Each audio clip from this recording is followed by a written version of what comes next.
So occasionally I get yelled at home because I'm yelling at the television. When these issues of radicalization come up on the television, I keep saying to it, it's not right, you're not describing this phenomenon in the right sort of way. And my wife says to me, quite rightly, it doesn't matter what your definition is, it's what the television says. That's deeply upsetting to an academic. I spent 3 years coming up with a definition of radicalization, which is an individually held, collectively defined moral obligation to participate in direct action, often textually defined. What does that mean in practice? In practice, it means the way that a collective, a community, some form of society understands the issues around them, that lights a fire in an individual to the extent that they feel obligated themselves to do something about it. Sometimes that inspiration comes from a text. It could be Mao's Little Red Book. It could be a religious text.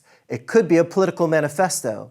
Because you notice in my definition, I mention nothing about religion or political orientation or violence. It's quite significant. Because radicalization in and of itself may not be a problem. We may want all people to be radicalized, to care more about what happens with the NHS, to care more about whether the rubbish is picked up off of your street corner, to care more about are the elderly in your community being taken care of. At the same time, radicalization can have this deeply negative effect, where someone believes that's a personal call to action to carry out violence against innocent victims. I have this discussion all the time.